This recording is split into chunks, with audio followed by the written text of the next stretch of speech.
Hari itu sebenarnya seperti hari-hari biasa. Aku baru saja selesai sarapan dan duduk di teras sambil menyeruput kopi hitam buatan sendiri. Matahari masih malu-malu muncul dari balik awan. Aku baru saja berencana rebahan lagi ketika ponselku berdering. Nama yang muncul di layar cukup mengejutkan. Dimas ini teman lama. Kami kuliah bareng dulu di Jogja, dan sejak lulus, meskipun nggak sering ketemu, kami tetap jaga komunikasi. Dia orang yang santai, supel, dan kalau ngomong nggak pernah muter-muter. Jadi, waktu dia nelpon dan langsung berkata tanpa basa-basi, aku tahu pasti ada sesuatu. Bro, sorry ganggu pagi-pagi, tapi gue butuh bantuan lu banget nih, katanya dari seberang. Aku ngangkat alis. Santai Dim, ada apa? Gini, lu lagi kosong nggak besok? Gue ada kerjaan mendadak yang nggak bisa gue tinggalin. Padahal istri gue, Rina, harus ke Semarang. Bisa nggak lu anterin dia? Naik mobil lu aja. Gue ganti bensin dan tol. Semua gue yang tanggung. Aku agak kaget. Mengantar istri orang keluar kota? Kedengarannya sederhana. Tapi di kepala langsung muncul banyak pertanyaan. Ini bukan cuma perkara logistik. Ini perkara etika juga. Tapi, karena ini Dimas, teman baik yang udah banyak bantu waktu aku susah dulu. Aku coba berpikir jernih. Aku tahu Dimas nggak mungkin sembarangan nitipin istrinya ke orang kalau dia nggak percaya. Emang Rina ke Semarang ngapain? Tanyaku hati-hati. Mau ngurus ibunya yang lagi sakit. Harus bawa beberapa dokumen dan nemenin kontrol rumah sakit. Sebenarnya bisa naik travel atau kereta sih. Tapi Rina agak trauma jalan sendiri. Dulu pernah kecopetan di stasiun. Makanya gue pengen ada yang nemenin. Lu orang paling gue percaya buat ini. Aku diam sebentar.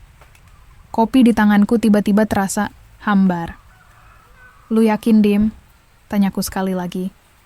Yakin. Serius. Gue udah omong juga ke Rina, dan dia oke. Nanti lu jemput aja jam 9 pagi. Rumah gue masih yang di Cinere. Aku nggak langsung jawab. Tapi setelah beberapa detik berpikir, dan mengingat kebaikan Dimas selama ini, aku akhirnya bilang, oke, gue bantu. Dia langsung lega. Thanks banget bro.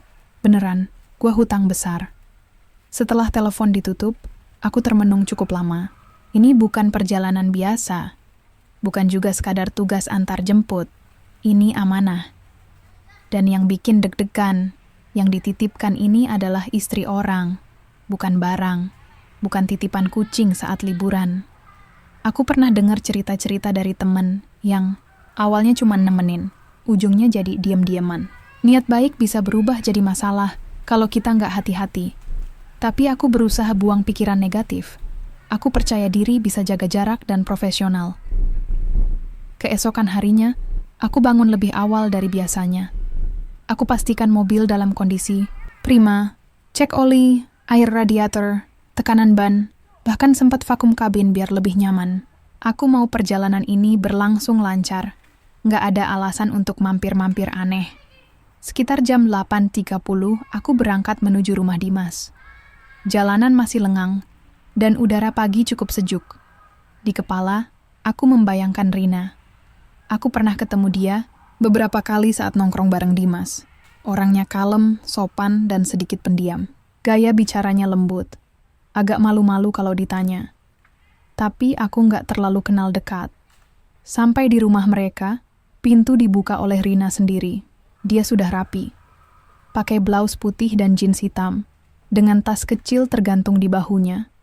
Rambutnya digerai, wajahnya tanpa makeup berlebihan tapi tetap kelihatan segar. Pagi mas, katanya sambil tersenyum sopan. Pagi Rina. Siap ke Semarang. Jawabku sambil senyum kecil. Dia mengangguk. Dimas keluar menyusul, dan kami sempat ngobrol sebentar. Dia berterima kasih lagi, dan sempat menitipkan satu kalimat terakhir yang sampai sekarang masih terngiang-ngiang. Titip Rina ya bro. Gue percaya lu. Aku mengangguk serius. Aman Dim, gue jagain. Waktu kami mulai masuk mobil dan jalan perlahan keluar kompleks, aku sempat lirik Rina di sebelah. Dia tampak tenang, sibuk dengan ponselnya, mungkin membalas pesan atau cek rute. Di kepala, aku hanya bisa berharap. Semoga perjalanan ini beneran cuma sekadar anterin istri teman. Gak lebih, gak kurang. Dan begitulah semuanya dimulai. Kami meluncur keluar dari kompleks perumahan sekitar pukul 9:15. Udara pagi masih bersih dan jalanan belum terlalu padat. Rina duduk di sebelahku, sibuk melihat ponsel. Mungkin mengecek rute atau membalas pesan dari keluarganya. Aku sengaja membiarkan suasana hening beberapa menit, memberi waktu supaya dia merasa nyaman dulu. Baru setelah mobil masuk tol, aku membuka obrolan ringan. Semarang kita tempuh kira-kira 6 jam ya, kalau nggak macet. Mau mampir makan di mana nanti? Kamu? Ada preferensi? Tanyaku sambil tetap fokus ke jalan. Rina tersenyum, sopan tapi sedikit kikuk. Terserah Mas aja. Aku ikut aja. Aku hanya mengangguk. Tanggapan standar tapi aku bisa mengerti. Perjalanan bareng orang yang nggak terlalu dikenal memang kadang canggung. Aku juga berusaha menjaga jarak, bukan secara fisik saja, tapi juga emosional. Lambat laun, suasana mulai mencair. Setelah sejam lebih di jalan, kami mulai ngobrol lebih banyak. Dari topik makanan kesukaan, perjalanan yang pernah dia lakukan, sampai pekerjaan suaminya. Rina ternyata cukup asik diajak ngobrol kalau sudah terbuka. Kalimatnya runtut, nadanya lembut. Kadang dia tertawa kecil kalau cerita sesuatu yang lucu. Tertawa yang tidak dibuat-buat, dan entah kenapa cukup menyenangkan didengar. Dulu sebelum nikah, aku suka naik kereta sendiri loh Mas. Tapi sejak kejadian kecopetan itu, aku jadi agak trauma, ceritanya sambil melihat keluar jendela. Waktu itu kejadian di mana? Tanyaku. Stasiun Tawang. Tas kecil aku raib. Di dalamnya ada dompet, HP, bahkan KTP. Rasanya kayak hilang identitas. Dia tertawa, tapi matanya terlihat sedikit menegang saat mengingatnya. Aku ikut tertawa kecil. Wah iya, kalau KTP hilang tuh udah kayak nggak punya nama. Rina menoleh dan mengangguk. Makanya, sejak itu kalau keluar kota, sebisa mungkin ada yang nemenin. Dan Mas Dimas, ya tahu sendiri, kerjaannya nggak bisa lepas. Akhirnya ya begini. Dia bilang begitu sambil melirik aku singkat. Ada jeda yang menggantung. Tapi aku pura-pura nggak sadar dan melanjutkan obrolan soal kuliner Semarang. Kami berhenti sebentar di rest area untuk beli kopi dan camilan. Rina minta turun juga, katanya mau beli roti. Di sana, kami sempat tertawa karena dia salah ambil minuman, mau teh manis malah ambil teh tawar dingin. Loh, ini kok hambar ya? Katanya sambil mengernyit. Aku tertawa. Tuh kan, kurang kopi. Kayaknya hidup Murin. Dia tersenyum, menyeringai. Mungkin iya, kurang kopi, kurang tidur, kurang liburan. Setelah kembali ke mobil dan jalan lagi, aku mulai menyadari sesuatu. Rina mulai bicara lebih banyak. Nada suaranya lebih santai, lebih terbuka. Dan yang menarik, beberapa kali dia mulai menanyakan hal-hal pribadi ke aku. Mas sendiri belum nikah, ya? Tanyanya tiba-tiba. Aku menoleh sekilas, lalu kembali fokus ke jalan. Belum, masih jodohnya belum nyantol mungkin. Padahal Mas kelihatan sabar dan tanggung jawab. Harusnya banyak yang suka dong. Aku tertawa ringan. Hah? Waduh, itu tergantung siapa yang lihat sih. Tapi sabar mungkin karena belum ada yang bisa bikin aku emosional belakangan ini. Dia menatap aku cukup lama. Matanya seperti meneliti, tapi aku pura-pura nggak sadar. Mas itu beda, ucapnya pelan. Aku menoleh cepat. Beda gimana? Dia menggeleng kecil, lalu menatap jalan. Nggak tahu, susah dijelasin. Tapi aura Mas tuh tenang, bikin nyaman. Jarang aku bisa ngobrol sepanjang ini sama orang yang baru aku kenal lebih dekat. Kata-katanya bikin suasana di dalam mobil berubah sedikit. Bukan canggung, tapi lebih hangat. Dan jujur, sedikit berbahaya. Aku tahu ini bisa jadi titik awal masalah. Kalau aku nggak hati-hati, aku tetap berusaha menjaga nada netral. Ya, mungkin karena di jalan kita nggak bisa kabur dari obrolan. Jawabku sambil tertawa kecil, mencoba menyeimbangkan suasana. Tapi di dalam hati, aku mulai waspada. Perjalanan masih panjang. Tapi aku sudah bisa membaca sinyal. Rina bukan sekadar ingin diantar. Entah karena kesepian atau memang ada celah dalam rumah tangganya, tapi dia mulai membuka pintu-pintu yang seharusnya tetap tertutup. Aku tahu satu hal. Kalau aku ikut masuk ke situ, keluar akan jauh lebih sulit dari masuknya.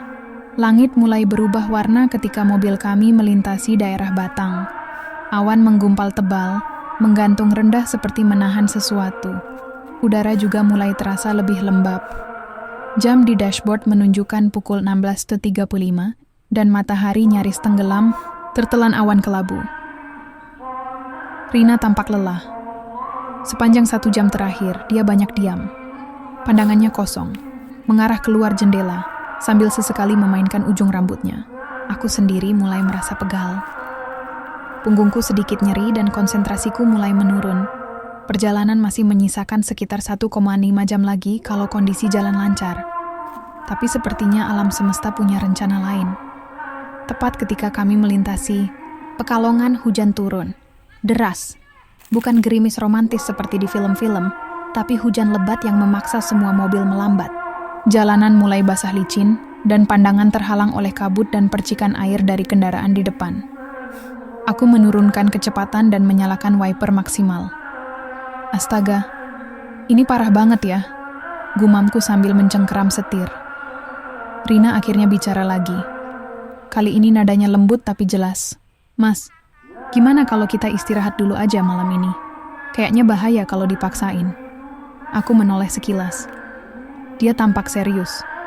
Wajahnya pucat tertimpa cahaya kelabu dari langit di luar. Aku berpikir sejenak. Memang, dengan kondisi seperti ini, melanjutkan perjalanan bisa berisiko. Tapi entah kenapa, nada dan cara dia menyampaikan kalimat tadi terasa berbeda. Ada sesuatu di balik saran itu. Kamu maksudnya cari tempat istirahat di rest area? Tanyaku hati-hati. Dia menggeleng.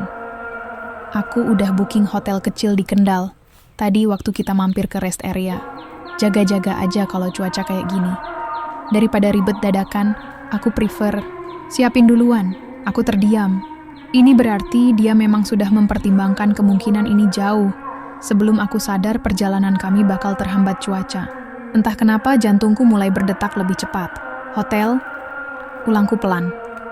Dia mengangguk, lalu mengeluarkan ponsel dan memperlihatkan layar ke arahku. Nama hotelnya cukup familiar.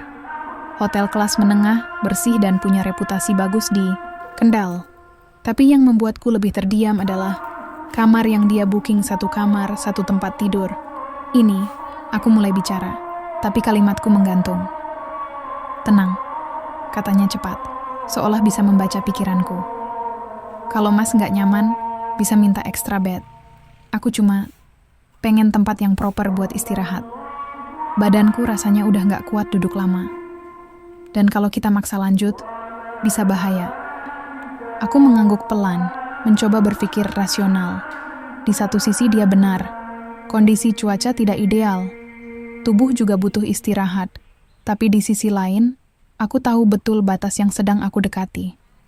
Titian ini licin, dan 1 langkah salah bisa menjatuhkan segalanya. Tapi aku juga tidak ingin membuatnya merasa seperti sedang dicurigai. Aku pun menarik napas dan berkata, Oke, tapi gue minta extra bed, ya, biar tetap nyaman dan aman. Rina tersenyum, senyum yang sulit ku terjemahkan. Apakah itu senyum lega, senyum menyetujui, atau sesuatu yang lain? Mas ini memang tipe pria yang bertanggung jawab, ya. Jarang banget, ucapnya sambil menatap lurus ke depan. Aku tidak menjawab. Aku hanya menatap jalanan di depan kami yang mulai dibanjiri genangan air, mencoba fokus kembali. Tapi pikiranku bergejolak. Kata-katanya tadi terasa seperti ujian, atau mungkin godaan yang halus. Kalimat sederhana tapi bisa merobohkan benteng prinsip kalau aku tidak hati-hati. Sekitar pukul 18.15, kami sampai di hotel. Parkiran cukup sepi, hanya ada beberapa mobil. Hujan masih belum reda. Kami turun dengan tergesa, berlari kecil ke lobi sambil menutupi kepala masing-masing dengan jaket. Resepsionis sudah menunggu, dan Rina yang langsung mengurus check-in. Mas, bawa masuk barangnya sekalian aja ya, katanya sambil menyerahkan kunci kamar padaku. Aku mengangguk. Kamar kami ada di lantai 2. Setelah beres masuk kamar, aku langsung minta extra bed. Petugas hotel mengangguk dan berkata akan segera mengantar. Rina masuk kamar mandi lebih dulu. Sementara itu, aku duduk di sofa, membuka ponsel, dan mengecek pesan dari Dimas. Tak ada pesan baru. Rasanya aneh. Dia sama sekali tidak menghubungi atau bertanya kabar sejak tadi siang. Pintu kamar mandi terbuka sekitar 20 menit kemudian. Rina keluar hanya mengenakan kaos longgar dan celana pendek, rambut masih basah. Dia tampak santai, bahkan terlalu santai untuk suasana seperti ini. Aku buru-buru mengalihkan pandangan dan berdiri pura-pura mengecek jendela. "Mas sudah mandi belum? Nanti keburu dingin loh," katanya sambil duduk di ranjang dan mengeringkan rambut. Aku menelan ludah. Situasi ini tidak bisa dianggap biasa. Aku tahu harus tetap jaga batas. Maka, tanpa menjawab panjang, aku hanya berkata singkat. "Gua mandi bentar, ya. Habis itu tidur, biar besok bisa jalan pagi." Tanpa menunggu reaksi, aku langsung masuk kamar mandi. Di dalam, air hangat mengalir, tapi rasa di dadaku tetap dingin. Aku tahu malam ini adalah ujian. Dan satu-satunya cara lulus adalah tetap waras. Udara dalam kamar itu hangat, bahkan terlalu hangat. Setelah mandi, aku duduk di sisi kasur tambahan yang baru saja diantarkan petugas hotel. Mereka memasangnya dengan cekatan di pojok ruangan, dekat jendela yang sedikit terbuka, agar uap air dari kamar mandi cepat menguap.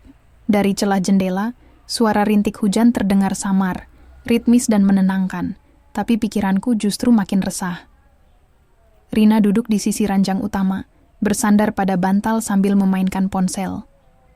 Ia mengenakan kaos tipis berwarna abu-abu yang menggantung longgar di tubuhnya, memperlihatkan bahu kirinya yang sedikit terbuka. Entah disengaja atau tidak, tapi itu cukup membuatku gugup. Aku sengaja tidak terlalu menoleh ke arahnya, menjaga pandangan tetap pada layar ponselku sendiri, meski mataku tak benar-benar membaca apapun.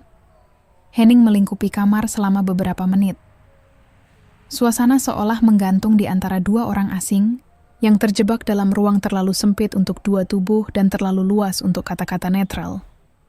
"Mas," suaranya pelan memecah kesunyian. "Mas beneran gak marah aku ngajak nginep gini?" Aku menoleh sebentar. Rina menatapku, matanya lembut, tapi tampak menyimpan beban. "Nggak, Rin. Ini keputusan masuk akal kok. Dengan cuaca kayak tadi." Jawabku datar, berusaha mengembalikan suasana ke ranah logis. Dia mengangguk pelan, lalu menunduk. "Aku tahu Mas Dimas percaya sama kamu. Aku juga merasa nyaman. Tapi aku nggak tahu perasaan ini salah atau enggak." Kata-katanya membuat dadaku mencelos. Aku berusaha menahan diri agar ekspresi wajahku tetap netral, padahal jantungku berdetak kencang. "Perasaan apa?" Tanyaku perlahan, suara sedikit serak karena tenggorokan yang kering. Rina menatapku, lalu menunduk lagi, menarik selimut ke pangkuannya. "Nggak tahu ya, Mas. Semenjak perjalanan tadi, aku ngerasa kayak bisa bicara banyak ke kamu. Lebih dari yang bisa aku omongin ke Dimas akhir-akhir ini." Aku menelan ludah. Ini bukan lagi sekadar percakapan basa-basi. Ini sudah masuk ke wilayah emosional yang rentan. Aku bisa merasakannya. Rina sedang mencari pegangan. Dan kebetulan, saat ini, aku adalah satu-satunya tempat dia berlabuh. Gua ngerti, Rin. Tapi kadang, kedekatan, karena situasi itu bisa menipu. Kita capek, jauh dari rumah, suasana mendukung. Bisa bikin semuanya terasa lebih dalam dari kenyataan. Aku bicara pelan, menatap ke arah tirai jendela yang bergoyang lembut. Dia tidak langsung menjawab, lalu tiba-tiba bangkit, berjalan perlahan ke jendela, berdiri di sana, membelakangi aku. "Mas tahu nggak, aku sering ngerasa sendirian. Bahkan ketika Dimas ada di rumah, dia terlalu sibuk, kadang nggak dengar aku bicara." Hening. Aku membiarkan dia bicara, tak ingin memotong. Kadang aku bertanya, salah nggak sih kalau aku rindu bicara dengan seseorang yang bisa benar-benar dengerin, yang bisa ngerti aku? Aku berdiri perlahan, mendekat ke arahnya, tapi tetap menjaga jarak. "Rin, semua orang bisa merasa kesepian, tapi jalan keluar dari sepi bukan dengan jatuh ke pelukan orang lain. Gue di sini karena Dimas percaya. Gue juga menghargai lu, makanya gue gak mau kita ngelewatin garis yang bikin kita nyesel nanti. Rina membalikkan badan. Matanya berkaca-kaca, tapi dia tersenyum kecil. Mas ini orang baik ya? Terlalu baik bahkan. Aku menahan napas. Rasanya seperti menahan pintu agar tidak terbuka, meski ada badai dari baliknya. Gue bukan orang baik, Rin. Tapi gue percaya sama yang namanya batas, ucapku lirih. Kami hanya berdiri diam beberapa detik, saling tatap, lalu dia berbalik lagi ke arah jendela. Tidur aja mas, aku juga udah capek. Aku mengangguk dan kembali ke kasur tambahan. Lampu kamarku padamkan, menyisakan hanya lampu temaram di sudut ruangan. Suara hujan kembali terdengar lebih jelas. Aku berbaring, menatap langit-langit yang nyaris tak kelihatan dalam remang. Tubuhku terasa letih, tapi otakku masih penuh pikiran. Di tengah gelap dan sunyinya malam, aku sadar. Bukan hanya tubuh yang harus dijaga, tapi hati. Dan mungkin justru itu yang paling mudah tergelincir. Aku menutup mata perlahan, menarik napas panjang, dan berharap pagi datang secepat mungkin. Pagi itu datang perlahan, tanpa kehebohan. Tidak ada matahari cerah yang menerobos jendela, hanya cahaya kelabu dari sisa hujan semalam yang kini tinggal gerimis tipis. Embun mengendap di kaca jendela, seperti jejak malam yang belum sepenuhnya selesai. Aku membuka mata perlahan. Punggung terasa pegal karena tidur di kasur tambahan yang keras dan sempit. Tapi, kelegaan kecil menjalar pelan karena aku tahu, aku tidak melakukan sesuatu yang bisa kusesali. Setidaknya sampai detik ini, garis itu masih tetap dijaga. Aku melirik ke arah tempat tidur utama. Rina masih tertidur, membelakangi cahaya jendela. Selimut menutupi sebagian besar tubuhnya, rambutnya sedikit acak, dan wajahnya tampak tenang, atau mungkin lelah secara emosional. Aku duduk di tepi kasur, menyalakan ponsel, dan mengecek waktu. 06:42. Belum ada pesan dari Dimas, masih sama seperti semalam. Aneh pikirku. Tapi mungkin dia memang sudah terbiasa terlalu percaya atau terlalu sibuk untuk peduli. Kupikirkan lagi percakapan semalam. Kalimat-kalimat Rina masih berputar di kepalaku, seperti gema yang enggan lenyap. Kesepian, rindu dimengerti, merasa tidak dilihat. Semua itu bukan hal remeh.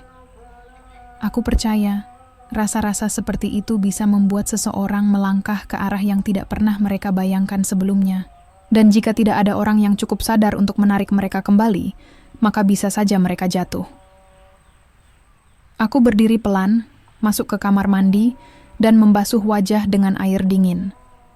Tatapan mataku di cermin terlihat berat. Ada cap lelah, tapi juga semacam kemenangan kecil, kemenangan melawan diri sendiri. Bukan karena aku lebih kuat, tapi karena aku tahu apa yang bisa hilang jika aku lengah. Saat aku keluar, Rina sudah duduk di tepi ranjang. Dia sudah berganti pakaian, kaos lengan panjang dan celana jeans, rambut diikat setengah.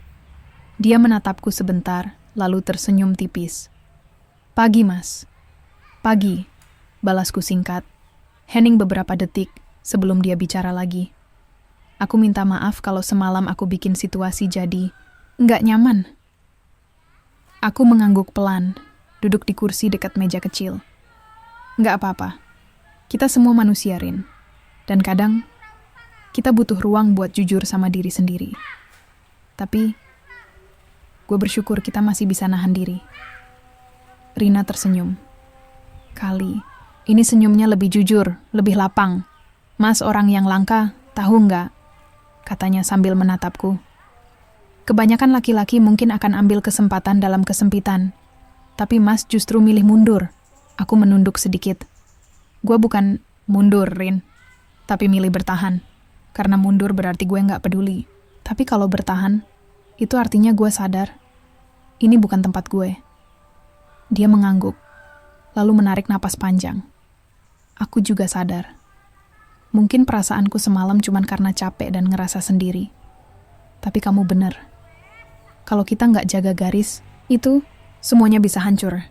Aku berdiri, mengambil jaket yang tergantung di belakang pintu. Sarapan dulu yuk, kita siap-siap jalan biar bisa sampai siang. Dia mengangguk tanpa banyak bicara. Kami turun ke restoran hotel dalam keheningan yang tak lagi canggung, lebih ke arah saling pengertian. Kami tahu apa yang nyaris terjadi semalam, dan kami sama-sama memilih untuk tidak melanjutkan langkah itu. Di meja sarapan, kami hanya membahas hal-hal ringan, cuaca, perjalanan pulang, bahkan sempat bercanda soal kopi hotel yang hambar. Tapi tidak ada satupun dari kami yang menyentuh topik semalam. Tidak perlu. Karena kadang, kesepakatan yang paling kuat justru tidak perlu diucapkan. Setelah sarapan, kami naik ke kamar lagi, beres-beres dan check out. Di parkiran, saat aku membuka pintu mobil, Rina berhenti sejenak. Dia menatapku, lalu berkata pelan, "Terima kasih, Mas. Udah jaga aku, dan juga jaga hati kamu sendiri." Aku membalas tatapannya. Gue jaga bukan cuma karena itu, tapi juga karena Dimas teman gue. Dan lo, bagian dari hidup dia. Dia menunduk sebentar, lalu masuk ke dalam mobil tanpa berkata apa-apa lagi. Dan kami pun kembali melanjutkan perjalanan, dengan tenang, dewasa, dan mungkin sedikit lebih dewasa dari sebelumnya. Garis itu tidak pernah benar-benar terlihat. Tapi kami tahu betul di mana letaknya. Dan pagi itu, kami berdua memilih untuk tetap berdiri di sisi yang benar. Perjalanan pulang terasa lebih sunyi dari berangkat, tapi bukan sunyi yang canggung. Lebih seperti hening yang penuh makna. Aku menyetir pelan, membiarkan pemandangan di luar jendela jadi pengalih perhatian. Pohon-pohon basah oleh sisa hujan. Semalam, jalanan belum terlalu ramai, dan udara masih sejuk. Kami meninggalkan Kendal sekitar pukul 08.30, cukup pagi untuk berharap tidak terjebak macet di jalanan utama.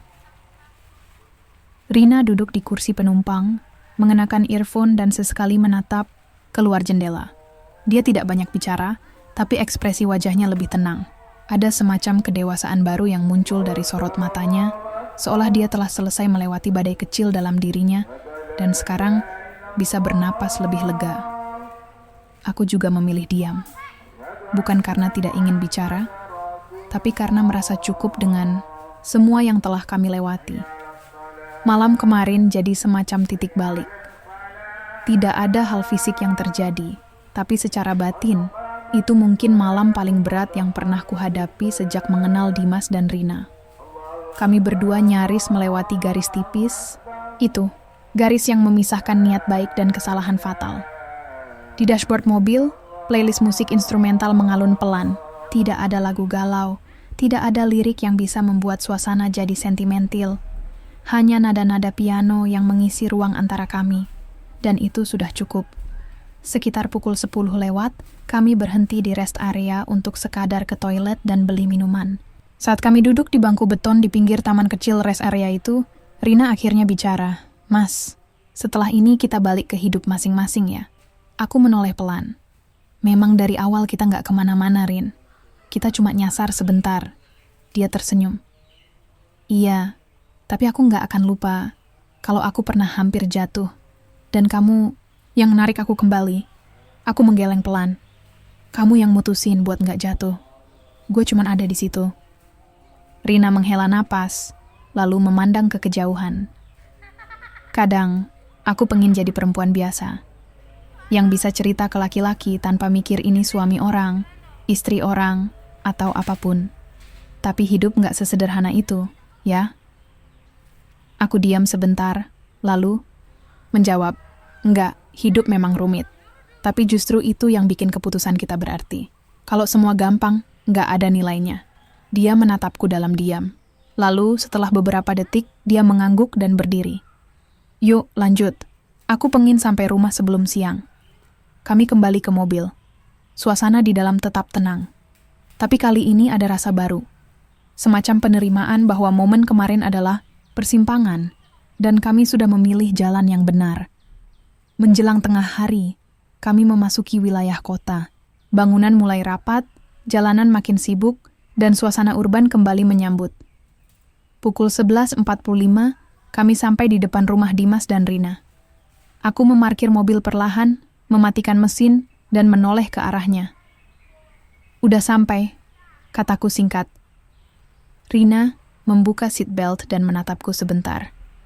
Mas, kalau nanti ketemu Dimas, tolong jangan ceritakan apa-apa soal semalam ya.